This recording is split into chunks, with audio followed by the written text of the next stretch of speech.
It's July of 2018, and you're facing a crucial turning point. August, take us there. Yeah, I mean, by that time, it had taken me 10 years to build my business, being a home builder, something that I always dreamed about becoming. I knew I was always going to be in real estate, but being a builder was a career that I really loved and I looked forward to. And I felt that I gained a lot of success by that time. And I'd put in, all the foundation and all the bricks to get to where I was. But at that moment, I had made a decision that I no longer wanted to be a builder and build homes. And I was pursuing a different career, more on the private equity side of real estate. But it was not an easy process. It was not an easy transition because so much had gone into me building a brand around myself, learning about the trade, having my contacts, my trades, and my suppliers, and different programs and courses that I had to take to learn how to build a home, and all the tens of millions of dollars in projects that I'd completed. But now at this time, I was basically not only building homes for myself, no longer, those are spec homes, but also I was no longer accepting any work from clients looking to have a custom home built. So very difficult decision of my life, probably the hardest decision I've ever made, going into unknown territory of, starting a new business, a new career. And yeah, I hope that was enough kind of touching on the subject. We're just getting started, my friend. That is a Right. huge transition. So if I'm your better half or your family, I'm probably freaked out. Probably. I don't, this is a chance for you to talk about Ava, but talk about the resistance you got, not just more from yourself, but the people around you. And also what made you have the burning desire to make the transition? Building homes in BC is not a bad thing. It's a two-part question. Did people around you support or resist it? And how'd you get over that? And then also, what was that burning desire to make a change? Why bother? Yeah, in 2018, I hadn't met my wife and current partner yet. Okay. At that time. We met in 2019. So, but I was very close with my mom. I still am. And it was very difficult, not only, obviously for her, letting her know that something that I'd worked so hard in building, now I was thinking about walking away from, or I had made a decision to walk away from. So yeah, the feedback from family definitely wasn't positive in this change that I was looking to make. But it wasn't something I was sharing really with close friends or associates, really. It was something more internal. So it was more of an internal battle. I knew parents always want the least riskiest path for their children. So I know that was going to be her response anyways. And also the fact that, just like you mentioned, being a home builder in BC, in British Columbia, and Vancouver is not, not too bad of a career to have. I mean, there's lots of... Especially back then. Exactly. But my market did peak in 2019 in Vancouver, though. So that was somewhat peak of the market in some levels. But yeah, I mean, for me, it was, if you look at what was the impetus for this change, it was that I had traveled to Russia for the World Cup around the same time. And I just had a moment that I realized that I was just a pilgrim. I felt that I was just mostly like other people. I was somewhat ordinary. I wanted to achieve something great, build something great. And I've, looked around my space as well, people who were home builders and had built homes for a long time. Yeah, they were wealthy and lived a very comfortable life. It wasn't a super stressful life either, but I just didn't see myself being there. I was looking more at multi-generational home builders who had gone from doing small spec homes in Vancouver 50 years ago, and now their children and grandchildren were now building high rises in Vancouver. So that was my dream, was doing bigger projects, larger projects, really putting a dent in the world. So it was just what was going to be the journey to expedite that process. And I just didn't want to pass the torch down to my grandkids at some point for them to pick it up. No, I still hope that would be the case now, but I wanted to expedite it. I wanted to be involved. I want to do it today. And that was really the motivation for me to look at what is the process to be able to do larger projects and bigger projects, and these ideas of funds and syndications and the real estate private equity space really intrigued me. But I also felt there was limitations. Most people that were in this space were highly educated, most of them in Ivy League schools. They had a background working for a fund or a private equity firm before branching off and building their own thing. So I felt some limitations there. There's financial limitations as well. A lot of these people had big financial backing. In some cases, they actually raised funds to start their companies. So it was definitely not an easy process. The other part is when you gain momentum in any type of business, if you're a service provider or an investment firm or any business, when you gain that velocity, when you gain that momentum, it's very risky to now try to just walk away from it, render it useless, and try to start something new. So all in all, from every direction, it was, as I call it, the most difficult decision of my life, being a home builder to pursue the business I was in. The other aspect I can touch on briefly as well was I felt as a home builder there was a ceiling at some point. There was, you could get to the pinnacle of success in that space, but there would be a ceiling where the business I was looking to get into, private equity, there was no ceiling. Any private equity firm that you can look at around the world, they're just doing bigger projects, larger deals, bigger funds. Blackstone today has over $1 trillion of assets under management. A company that branched off from Blackstone, which is BlackRock, has over $10 trillion of assets under management. Now, they're measured differently with Blackstone. Those are actual properties or companies they own. With BlackRock, that's their money manager. So they're managing other people's money. So it's measured differently. But again, private equity firms, be it Blackstone or others, or firms that were involved in real estate, be it even in my local area of Vancouver, they were just able to be on do such large deals because of this ability to raise capital and be able to do bigger deals. So I was excited, at the same time nervous, at the same time it was a very difficult decision. Awesome. Really like the way you broke that down. And what comes up for me as a follow-up is, as you said, it's intimidating to break into a space where it looks like it's an old money space. Like, you got to have those networks. And, I'm sure you grew up decently well in Vancouver, as many of us are fortunate to do so.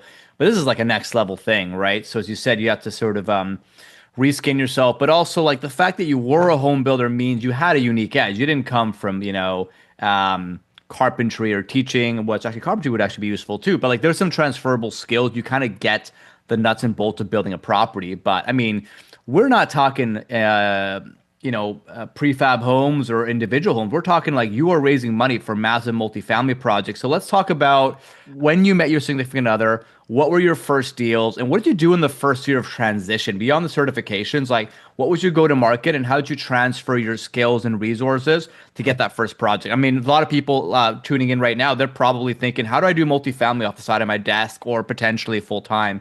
Once I get over the mental hurdles, there's like a go-to-market here. So break down whatever you want. And I know you need a good partner, both life partner and business partner. So that's a good segue into a bit of your 2019 story. Yeah, no, definitely. There is a missing step between these two stages. And I would say when I made the decision to stop home building and, pursue this idea of being able to raise capital, the idea was still to be in the local area I was, to still be in Vancouver, just do larger deals in Vancouver, right. Build high rises or build low rises or build bigger projects.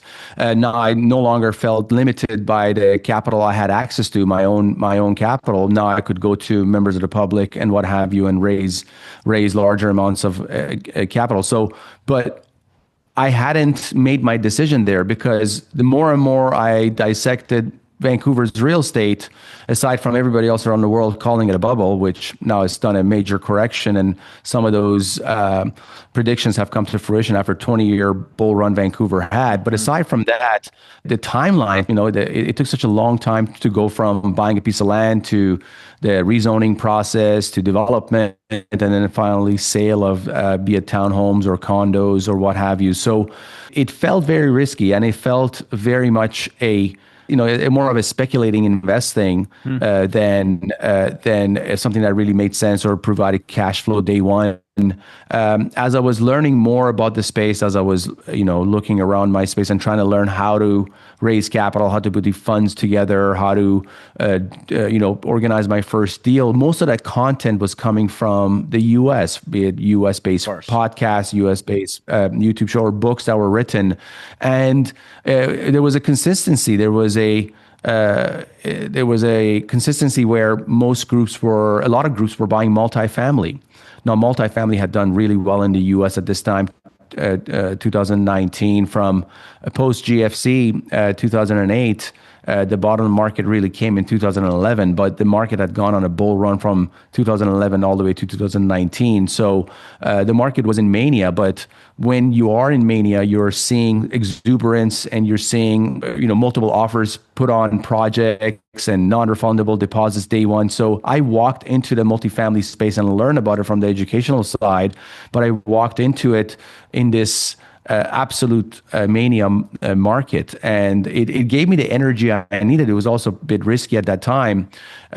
So multifamily became that asset class that I wanted to be involved in, particularly US multifamily. Now, I wanted to copy the same model here in Canada, but because of strict rent control laws that exist in most provinces across Canada, because of low cap rates, because of a lot of people in Canada in the larger cities like Vancouver and Toronto park their money in apartment communities. They purchase them and they're not really looking for yield. They're just looking for capital preservation. The business model that my American counterparts were using didn't really make sense in Canada. So I knew I wanted to be in the US. I wanted to be involved in multifamily, buying these apartments in the Sunbelt States.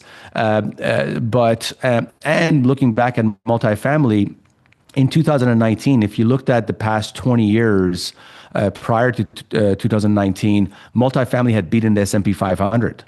It had done so well. There was only one other asset class under the commercial real estate umbrella that had done better than multifamily, and that was industrial. And that was as a result of, when it comes to Amazons of the world and the whole industry of people buying stuff on the line, and the need for warehouses around the world, so around the US. But aside from that, multifamily was great. And also it served such a large demographic. Over 50 million Americans live in these types of apartment communities. Over one third of Americans are renters, and a big part of that are living in these rental communities. So the demand I knew was going to be the long term as well.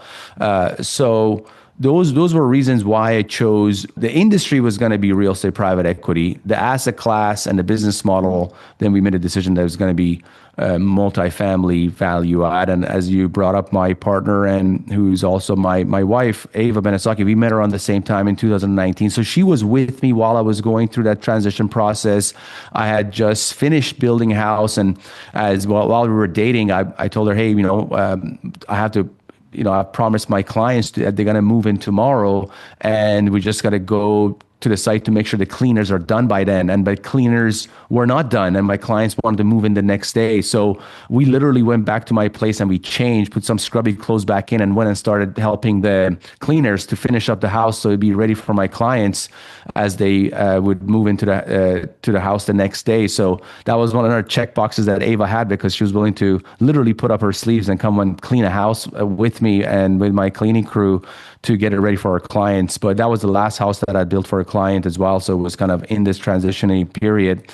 But yeah, early on, I felt, because Ava was in real estate herself, she was a real estate agent for a decade, very enthusiastic, energetic. I felt that Ava was going to come in. I wanted to initially learn the process and systems as I was learning, and then for her to find her place within the company. But it was never for her to eventually become the CEO and oversee our investor relations team, a marketing team, and operations really.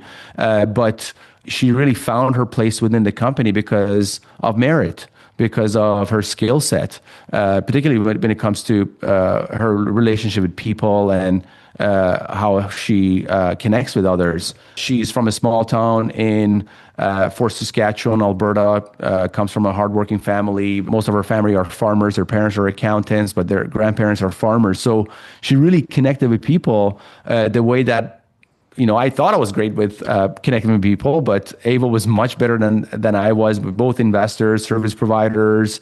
She would really de-escalate any situation where I was much more aggressive. Coming from a contractor background, dealing with trades and suppliers, very aggressive. You got to be cutthroat to make it in that space. That wasn't the case with her, and she connected much better with people. So I literally, passed on the torch to her when it came to operations and dealing with our service providers, dealing with investors, which was a huge part of the company, and building systems and processes. She's great at that as well. So, but I'll stop there. I'll see if you have any comments or questions. Oh, do I ever, and do we ever? So what I think is particularly interesting there is, I mean, look, to flow more is to enjoy life, and I would say have an amazing romantic partner. Here's a romantic partner who, as you said, has the skills and merit. And I think she was probably also open to a transition. I think you both were open to that. But to let a partner in as your literally partner in crime can be risky business for many reasons. I'm curious, if that ever got in the way, being like, oh, what if, we take work back home and vice versa? How you got over that? And then also just the humility to actually let her take the throne and being understanding that she has some skills that are better suited for certain things that maybe someone with a big ego would not want to give up. I thought that was very kind of admirable and important. I've got lots of a question around that. I just want to echo that is actually like super important. But yeah, were there any blockers around having her transition into the role she's in now? And like, did that interfere with how you built intimacy and built the relationship? Or was that complementary? Wherever you want to go with that, I feel like power couples, let's call them, very interesting cases. And a lot of people out there have a dream to build a business with their partner, but there's some nuances that where I think people just don't want to go there.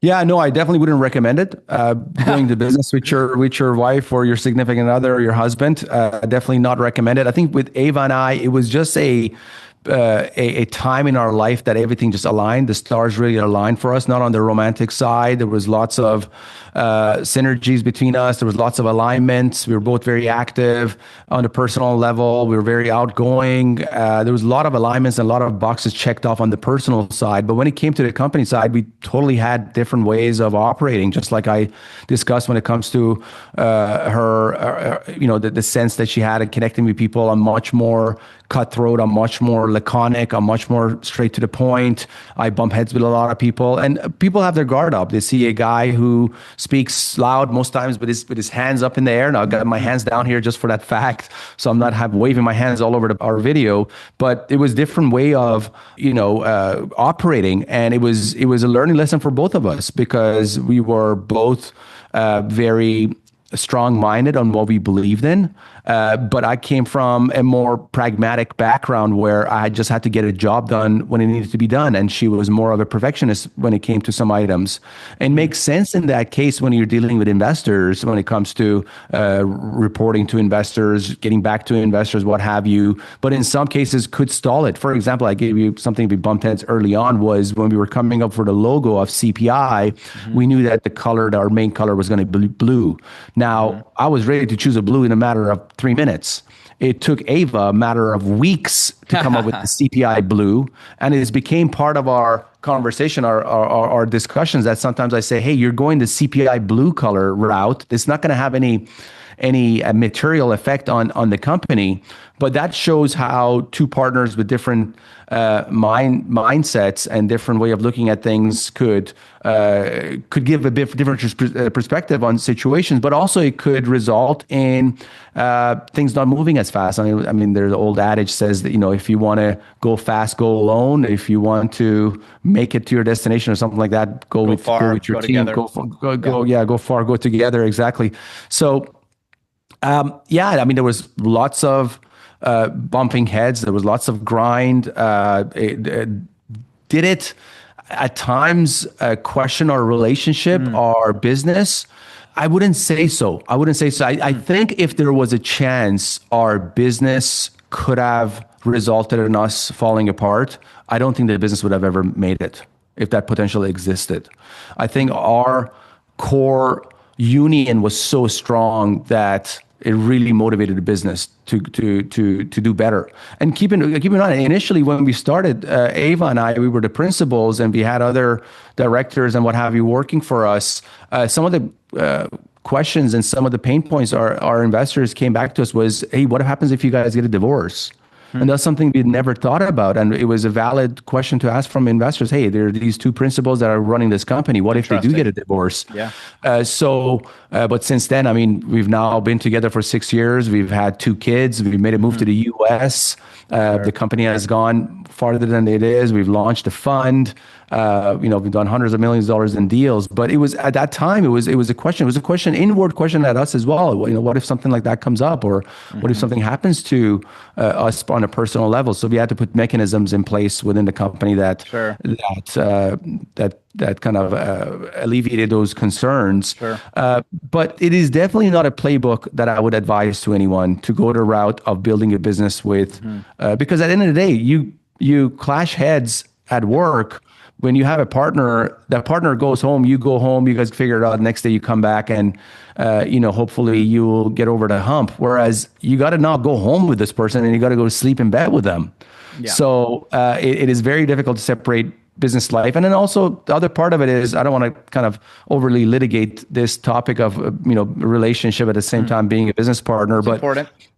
But it crosses over into your personal business. Business life crosses over into your personal life. It spills over because you could be out for dinner and something could come up. Hey, did you send that email, by the way? Or hey, did you look into this situation? So we've learned to deal with it. We've learned to roll with the punches. We've learned to utilize the advantages that there is when it comes to being in a relationship and being in a business relationship. But I would definitely not recommend it. I would say Ava and I have done a really good job, and we are a bit extremist as well. I mean, she talks about this a lot in her presentations that she does, that there is a level of insanity that needs to go into building such a firm, because you're dealing with the Goliaths of the world. You're dealing with Ivy League educated, people in these companies. You're dealing with companies that have more money than you, more power, more track record. How are you going to make it? How are you going to be fiduciaries for your investors? And you're dealing with people's money.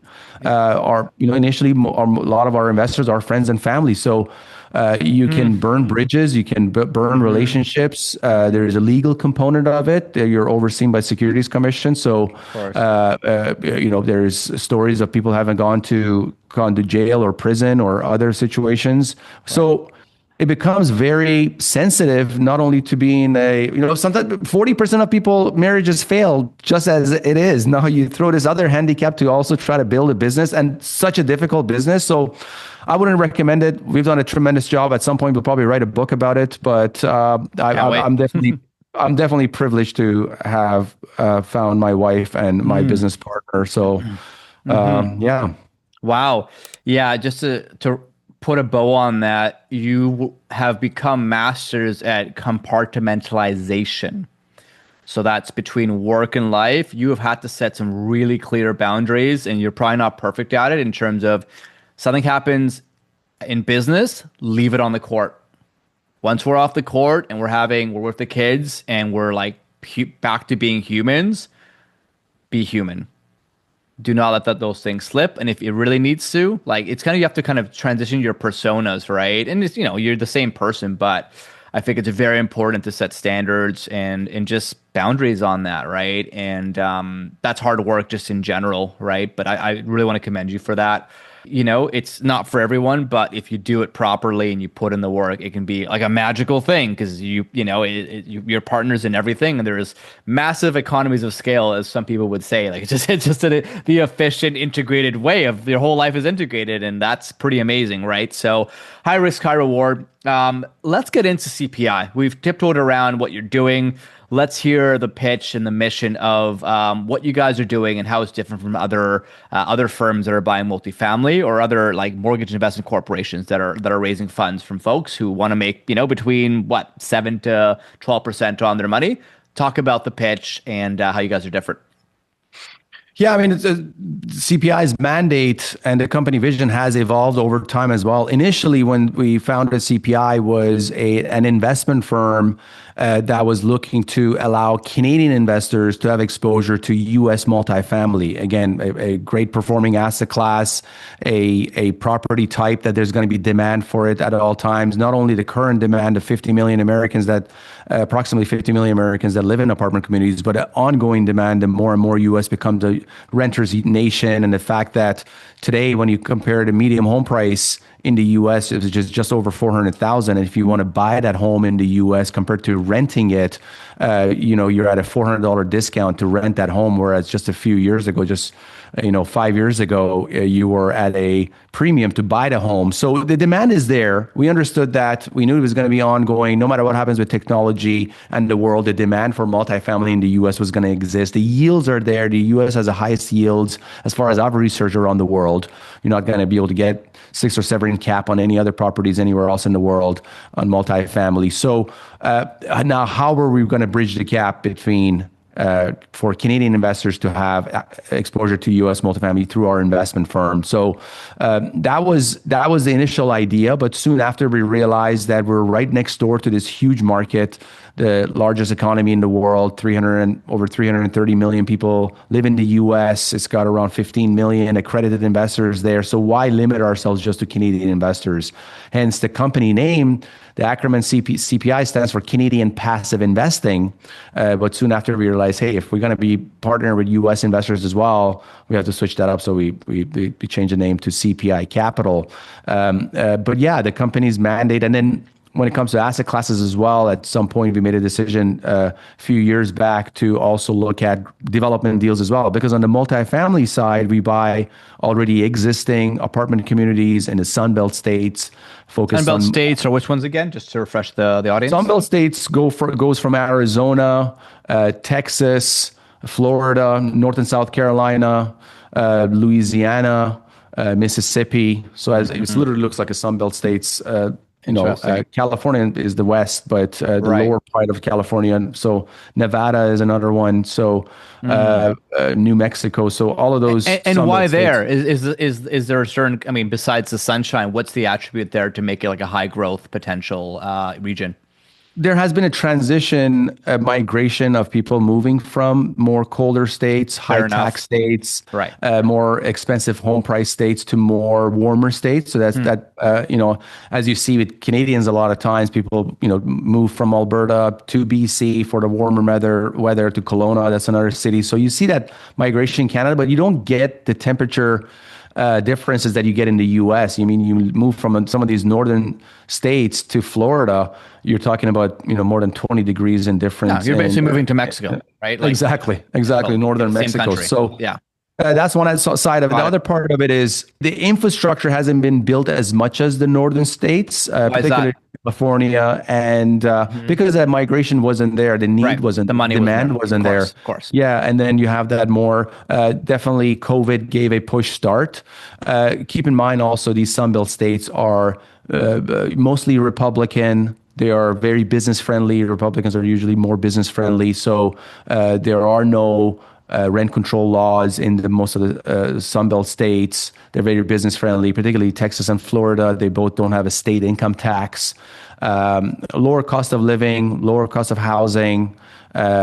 So it's easier for business owners like us. If the tenant doesn't pay rent, we can evict them, in a judicious manner, in a timely manner. So all of those reasons, and yeah, COVID definitely gave it a big push because a lot of people with remote work were moving more to Texas and Florida, and then it's fashionable as well. You have podcasters like ourselves. Joe Rogan moved his headquarters to Austin. You have Elon Musk as well, and on the finance side, you have lots of financial tycoons and big banks are also moving their headquarters to Miami, Florida, which is having a ripple effect throughout Florida as well. These are reasons why we focus on the Sunbelt, particularly Texas and Florida, because they're just they both individually have a larger economy than the whole country of Canada. Their population is, relatively speaking to Canada, it's more than half the population of Canada individually. So the process of entitlement, that's another, again, business friendliness when you talk about different levels, not only federal government, but on a municipal level as well. We have a project that we're doing currently, Apollo Oaks 30-unit development project. It took us 4 months for the rezoning process, the entitlement as they call it in the US. A townhouse development project I did in Richmond took us almost 3 years for that rezoning process. And the cost was probably 10x, relatively speaking, apples to apples. So all those reasons, but yeah, multifamily, because of the demand and what existed, the regions was because of the growth that existed in those regions. And then on the investor side, on the equity side, it also made sense to partner with both Canadian and US investors. And we felt, particularly for Canadian investors, bringing them US deals with the intricacies, with the how opaque the cross-border process is, and or the hurdles that investment firms have to go through, we felt we had somewhat of a monopoly, not only on the yield side, not only on the return and upside that existed. So, our returns are, higher than deals available in Canada on an apples to apples basis, but it was also something that not a lot of firms were offering. Canadians could have exposure to U.S. real estate through some public REITs, but the yields were just so nominal that made no sense. So, those are some of the reasons we focus on the U.S. Amazing. And so I guess you're bridging it together, making it easier.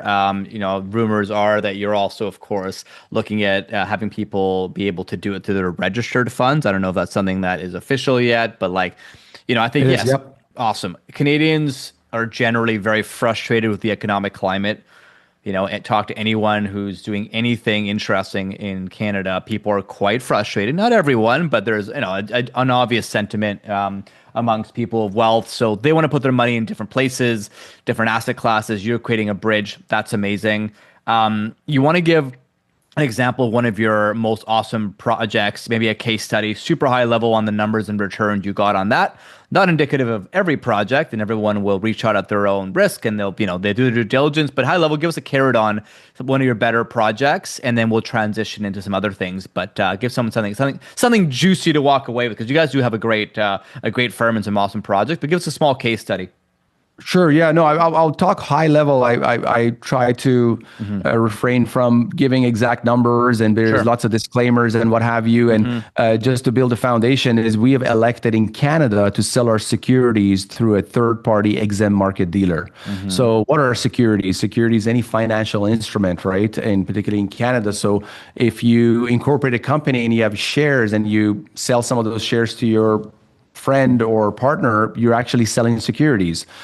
So when we put together these investments, these deals, we put it under contract, we create a project-specific entity for that deal. And when we sell those shares, in our case, they're called units because we use a vehicle called a limited partnership. But when we sell those units, we're selling securities. And for CPI, early on, we knew that we didn't want to have any issues when it comes to compliance. So we wanted to create the most not only streamlined process, but only the process that was not only it was not only less risky for CPI, but less risky for our investors as well. So we elected to go through an exempt market dealer. Now, exempt market dealers are these third-party platforms where they allow investors to invest with operators and sponsors like us, but they will perform KYC and KYP, know your client, know your product. They're licensed through the regulators in the provinces that we raise capital. They oversee us. They do background check on us before they're putting us on their shelf. So anytime that you invest in a CPI product, you are investing with CPI, but you're actually buying the securities from the exempt market dealer. So that's a recommendation I make to anyone who's looking to invest in the exempt market, or in the US it's called the private placement market. In an alternative investment, always make sure that there is an exempt market dealer involved, because at least you get an extra layer of protection. It's not a guarantee, but at least you get an extra layer of protection. So that's the route we've gone. We've worked with a few different EMDs, exempt market dealers.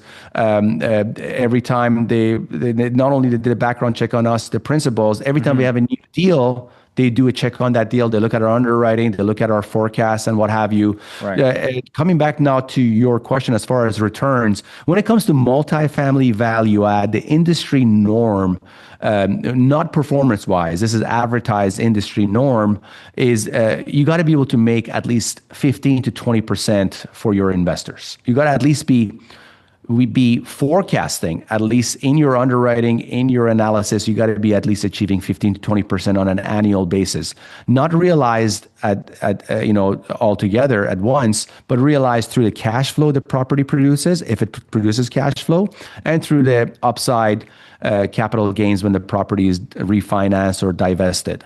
So we're looking to achieve those types of numbers, and that's what we've done previously. Any of our deals, we're trying to achieve that 15 to 20% average annualized returns realized through cash flow and upside.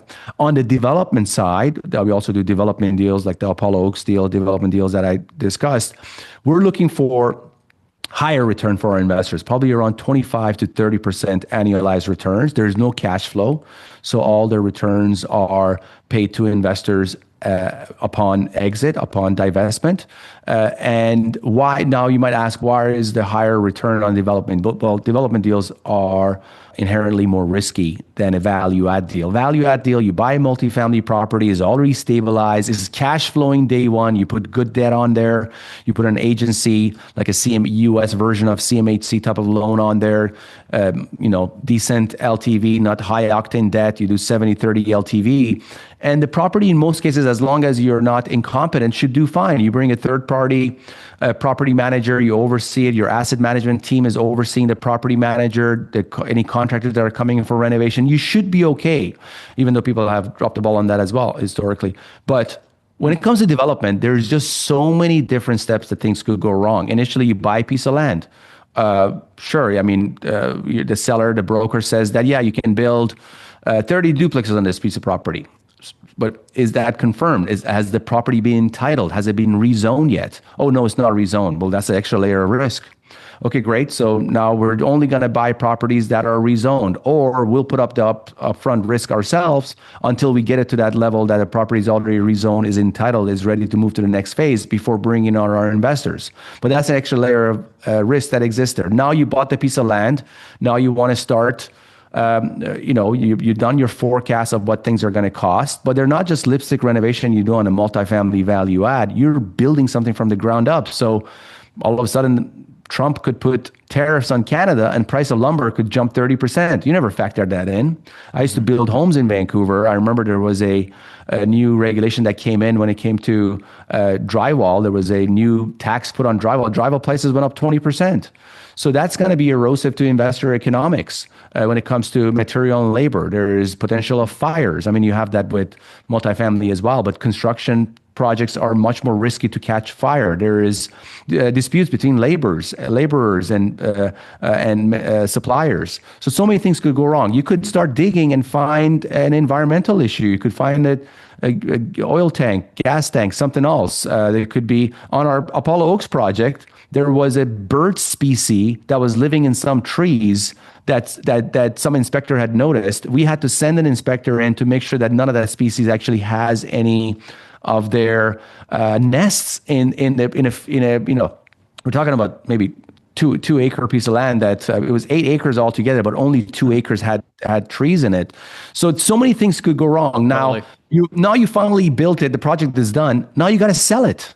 Are you going to be able to sell it at what you initially forecasted, what you underwrote in your pro forma? As we can see in Vancouver and Toronto, that's not the case. A lot of developers are going bankrupt because of their forecast they made, and government involvement when it comes to foreign buyers and other factors. So that's why. Now I said so many negative things about development. Nobody wants to invest in development deals anymore. But they want to hear a bit of the dirt, and they want to hear the challenges. So I like you being transparent. But yes, the upsides continue. The upside is there, so that's why development. Now, keep in mind, on multifamily value add, they are in the deal in most cases for 5 years, right? That's what we're forecasting. So that 20% average annualized return approximately is over a 5-year period. So they're looking to double their money. Net to the investors, looking to double their money over 5 years. So they put in $100K. In 5 years, they'll double their money with the cash flow they've got and the upside. In development deal, it's quicker. So it's a quicker turnaround, particularly where we build in Texas, in San Antonio. We're looking to exit our project in less than 2 years. So it's a quick turnaround for investors. They're making 25 to 30%, but that's a quicker turnaround for investors. So that's another positive. So their money is not locked up for a long period of time. Right, because you're developing condos, not multifamily rentals, right? Duplexes, yeah, duplex, duplex product, but yeah. Got it. But you're selling versus renting. Got it. Exactly. No, that makes sense. No, great breakdown. I think there's an amazing expansion project. I mean, just let's end off in terms of the CPI side, specifically on the projects with like, what's the vision here, man? Like, there's so many developers out there, so many firms similar to you.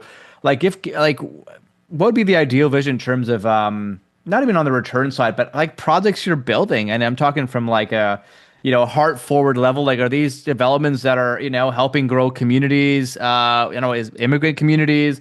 Is it, developments for more entrepreneurs and work from homers that are going to be today's or tomorrow's leaders? Like, is there any kind of like a sort of like a why or a certain level of soul where like, your investors can be proud on the developments you're building beyond just the money? And I know this is generally not the lens on this, but whether it's now or in the future, like, what are you going to be proud to say that you financed or that you built? Yeah, I mean, I'll answer that in a few different ways. Anytime you look at development now, maybe in certain urban areas or in certain parts of the world where you're taking beautiful nature and turning into residential, people might have a negative connotation about it. But when you're talking about in a suburb or in an urban area, you're taking a piece of land and you're increasing the density, you're bringing more families in, you're creating jobs, and you're building something better than what's there. That's overall a positive move, right? It's overall a positive venture. So that process, that aspect of it is always very exciting. Building something new, building something fresh, building a community, getting more people to move into a certain city. I mean, some of the markets we're focused on: Tampa Bay, city of 3.2 million people. We're excited to be there. We own a property in Tampa Bay. San Antonio, we're building 30 duplexes. We're looking to purchase more properties there, a city of 2.9 million people. So we're part of really building that city. Our property in Tampa is named Atlas at Bay Point, named after my firstborn son. Our property in San Antonio is named Apollo Oaks after my second-born son. So it gives us that feeling of bettering, creating jobs, creating better communities.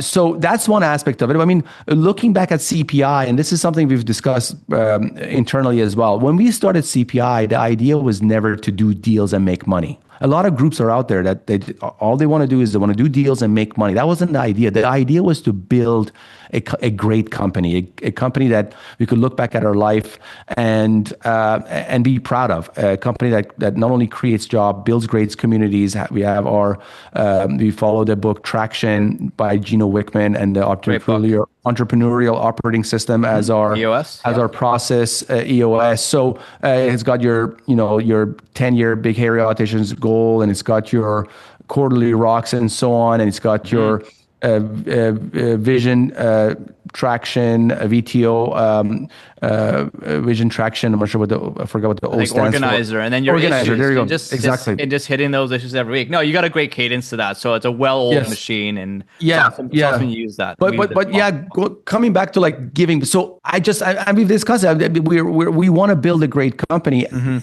Aside from building great communities, keep in mind, all these apartment communities have Google reviews. Right. You can jump on there and see the Google reviews, saying how these people are managing the property. Are they doing a good job or not? If you're getting 1 stars across the board and people are complaining these are terrible managers, you should probably not live there, and you should probably not invest with that operator. So there is a component of not being a shoddy landlord, not going in there and kicking out an old lady just to be able to increase the rents by $100, building good homes so there is no, if you're building them, making sure that they're built correctly. But aside from that, when it comes to giving back to the society, we have grandiose ideas. We have an idea for a foundation where we want to give back to the kids that live in our apartment communities, because a lot of people who live in these apartment communities are workforce. They're the workforce of America, and a lot of immigrant population that live in here, a lot of African American population, a lot of maybe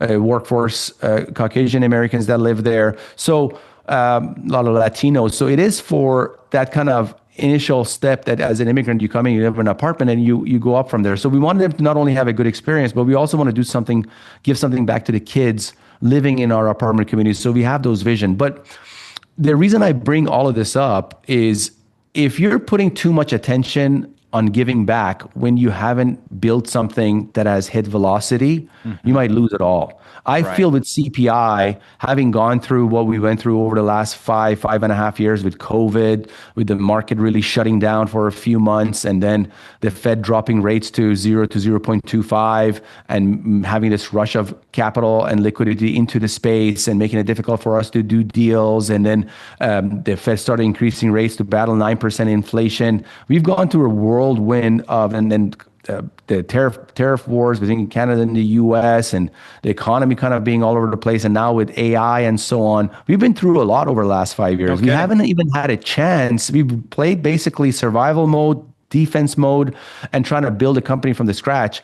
We haven't really had a chance to say, hey, let us catch our breath. And we want to now give back. We want to build something. Totally. Let's stay afloat first before try to save the world, basically. No, for sure. I mean, the Maslow's hierarchy of needs, you got to get your safety before your self transcendence. So no, I think that's awesome. And thank you for that answer. That gives me a lot of hope. And I think it's, people want to see that developers have the right intentions, and that, I mean, it's a balance of building business, building jobs, and then really building a legacy. So I love that. One thing that I think to end off on is, I mean, this is a whole other podcast, but capital raising.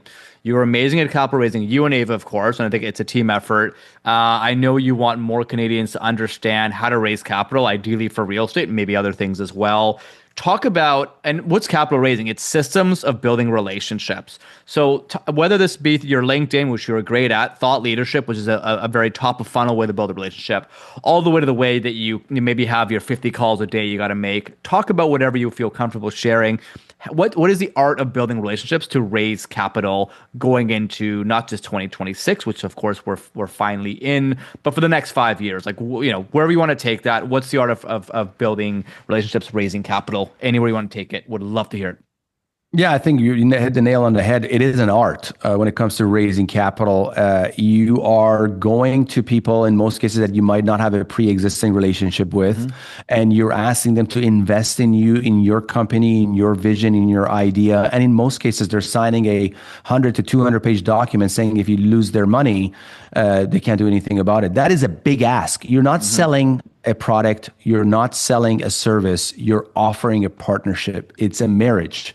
These deals sometimes take from 2 to 5, even longer. So it's a big proposition to someone who might not know you well, or even if they do know you well, it's a big proposition. So you have to have a lot. 5 years is a lot. Build the systems and the infrastructure initially. So you have to have great communications with investors. But when it comes kind of first steps on how does somebody go about raising capital is understanding that when it comes to an investment firm, when it comes to a venture, whatever it may be, it could be in real estate, it could be in other asset classes, but capital raising, the equity side of the business, it is a machine that cannot be turned off. And it's also a machine that cannot be turned on when you need money. It needs to be in place prior to your need for capital, right? If it's not, then you have to go to an equity partner who has those systems and processes and those relationships and those investors, and they come in and, they might take a big piece of the pie, sure, and a small piece might be left for you. But we never turned off over the last 6 years, 5.5 years, we've never turned off the engines when it comes to capital raising. So our team is always there when it comes to different verticals and different silos that we use and different initiatives we use to raise capital. If it is paid ads, if it's conferences, if it is hosting masterclass webinars, is bringing those leads in. But it's not also leads of meetup groups all across Canada and so on. There's all these different initiatives you can create to create those leads. Some of them cost a lot, some of them don't cost as much. Some of them bring in a wide array of potential investors. Some of them bring the exact investors you want. So some of them, depending on the strategy you're going. But there also needs to be a process for nurture. Somebody comes through your funnel through a conference you had a booth at. Let's say you got 50 names and email addresses. they're not going to, just because they met you at a conference and they learn about your company, that doesn't mean they're going to invest with you. If they do, that's a very small percentage. There needs to be a nurture process. There needs to be a call. There needs to be a meeting. There needs to be a connection with one of the members of your company, be it your investor relations team or a smaller company like us, one of the executive team members. And there needs to be a nurture process. Even if they've come through, let's say we went to a conference, we rented a booth, we got 50 names and email addresses. They had a great conversation with us. The person matches who wants to invest with us. They match their profile. They're accredited. They have liquidity. So they've been qualified in that sense. But now they're part of your CRM. But that lead goes cold. That, they might not even remember what your name was 6 months down the road. So you need to have a nurture process. And that's the biggest part. If you are a mom and pop shop, if you've just got 10 investors in your database, or if you got 10,000, the nurture process is the same. They need to have you on top of their mind. You need to send them an email, an ongoing email. They need to also see your faces in other places. You need to create content. You need to be out there, just like the show I'm on right now is, you need to go out there and give back in a sense of providing your experience and knowledge you've had in the past to others. So those systems and processes are keys to raising capital. What is also, I want to touch on this very briefly. I know we're running out of time here, but a step that is even more important than what I just discussed when it comes to investors and funnels and the nurture process that exists and ongoing being on top of the investor's mind is the compliance side. If you don't figure out the compliance side, the whole building might crash, is because compliance can shut you down. Compliance can result in fines. Compliance can result in prison or jail time. So you have to understand how that works. And it's as simple as booking in an hour call with a lawyer. Usually the first call is free. The first hour is free. But understanding how the platform is. A lot of times Canadians hear what's happening in the US and they believe those are the rights and wrongs to do because they heard something on some American podcast. We have totally different regimes when it comes to security compliance, totally different governing bodies. Actually, each province in Canada has different rules and regulation when it comes to raising capital. So have a good understanding of what the regulation is in raising capital. And the next step is, create these leads, nurture those leads until you have a deal. And, it's not about, does the deal come first, or does the money come first, or does the money come first, or the deal comes first? Is that there needs to be a mechanism, there needs to be an instrument for you to be able to connect with these people and keep in touch with them for you to be able to do deals. 100%. 100%. You guys are very good at it. And I hope you can inspire other people to start to raise capital in Canada specifically, right? Not limited to. And I just think that capital has to find a better path. I don't think capital is always spent the most prudent way, whether it's from a governmental level or just other competing investments. And that's where I just hope money can go to the right projects, the right people, again, today and tomorrow's leaders, because we got a lot of problems in the world. And I feel like money is a big way to solve it. But if it's on the right projects, building the right communities, changing the right collective mindset, I don't know. I feel like more smart people should be living in clusters, and that's part of our mission. So really excited about that. As we wrap up here, look, speaking of the lifestyle, you live in Naples, Florida. You do have a pretty great life. You have to have some kind of reward, and you have, of course, I think, very good habits to keep you as an amazing father and business person. Maybe wrap up with just a day in the life, especially from the side of staying healthy and just enjoying life. How have you designed your life for 2026 and beyond to have somewhat of a balance in what is, I know, a very busy schedule? Yeah, I would definitely recommend the book Atomic Habits. It's a great way to incrementally grow and do better. So, but one thing that we have in our household is a culture of going to the gym every single day. So it's no days off. There's no Sundays, no vacation days. Every single day we go to the gym, because even if you try to go to the gym every single day, you probably end up going maybe 6 or 5 days because something comes up or an emergency comes up or you don't feel good or you get sick. So that's a culture we have in our home. Our gym here in Naples has a daycare, so every morning we're there with our our sons, and they're in the daycare while we work out, so they see daddy, mommy working out. But it's a level of giving back to yourself. I mean, this is our bodies, our temple. If you've done had a lot of success in life and you have a lot of financial success, but you've ruined your body in the process, you've lost at the game of life. That's not winning, in my opinion, in my humble opinion. So Agreed. everything starts from there, and you can stack it from there. You can always, maybe let's say you've gained a few pounds, or you're not in the best shape, but if you start going to the gym every day, and that's a culture, that's something that you will never cease to do, you can stack it from there. Say, hey, I'm going to the gym every day. Maybe I'll just do 5 minutes of meditation. Maybe I'll incorporate yoga a couple of days a week. Maybe I will, maybe I'll incorporate. So it's a system where you can add on to it and put more layers on, and everything starts with that foundation. I don't want to be quoting some Jordan Petersons of the world or what have you, saying that everything starts with making your bed when you wake up. But in some sense, in some ways, does when it comes to momentum, health and wellness. It's also the people that are there. So you get connected with this fraternity, that you see the same people in the gym. You understand community, that they're organized in life, to who they are, and you see these people other places in life as well. You end up doing business with some of them, and it really flows. It flows from there. Yeah.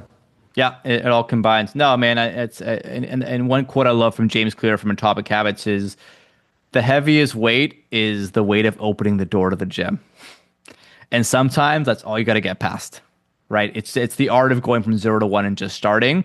Once you got momentum, you can do amazing things. I think that's one habit, law that people need to understand. Show up for 5 minutes if you have to. I have done that. Starting commensally. Yep. Starting commensally. And then there's the power of momentum and energy, right? So I love that. And you've dropped a few books, or alluded to some books that have really helped you in your multifamily journey. Maybe drop a few here to end off, resources that people can read to really feel like they can start to tackle either raising capital or giving capital into this multifamily, multi-trillion-dollar industry worldwide. Yeah, I mean, a lot of great books out there. It's hard to give one book, but I would say if you have already a company that you've started, even if you haven't, I think it's great to read the book Traction by Gino Wickman. It teaches you a lot of systems and processes. When it comes to capital raising, there's a book by Hunter Thompson, Raising Capital for Real Estate, I believe it's called. When it comes to life, understanding where we are, where we came from, there's a great book called Sapien. Yuval Harari does a great book. Yeah. And then the book I'm reading right now is about the Shah of Iran by Abbas Milani. So with the current stuff happening in Iran and the worldwide, I would definitely invite you so you can see what was the precursor to where we are today, which is that great book by Abbas Milani. Wow. So very holistic in your reading, which it all ties to real estate and economies, right? So I think that's a key point to not be so tunnel visioned. August, man, just to wrap, I'm just thinking about the start of our conversation. The way you transition from home building to building communities is inspiring. You have to go through a lot to make that transition. You had a brand, you had certain contacts, you had a certain education, which kind of became a sunk cost. And to make that transition, despite your mom maybe not being as excited for you to do that, and kind of just taking your own path, very inspiring. I think the fact that you brought in a partner, you're vulnerable enough to let him into not just your heart, but your business, and eventually have the humility to have them lead the charge, is super inspiring, man. I just, I think that's something that's worth repeating. And just the way that you have compartmentalized personal and business life, the way you've integrated health into your business, and the way you've got up and admin, what's been, as you said, you haven't really caught your breath. You kind of joined at an interesting time where it hasn't been the best economy, right? So the fact that you've powered through, I believe, the hardest part gives me a lot of hope that as the market gives you some tailwind, there's going to be some magical things you'll do for Canadian investors and for, of course, your staff and your community. So I think that's super admirable. And keep being a great father, keep leading from the heart, and definitely an inspiration for anyone, and especially folks here in BC and Canada that want to build communities and want to physically change the way we live day to day. And it's a process, it's heavy lifting, but you're proof that it can happen, and maybe in collaboration with the USA. I think that's something we should start to remember, that we have been friends for a long time. And I hope we can kind of get back there again, but with, of course, different boundaries and different independence. So with that, August, any last thoughts before we put a graceful conclusion to our amazing conversation today? No, I just want to thank you for your time. I mean, a great interviewer really brings out the guests, topics and conversations. I really appreciate it. You've been great. Thank you. Appreciate you, man. Flow well, and I'll see you on the flip side.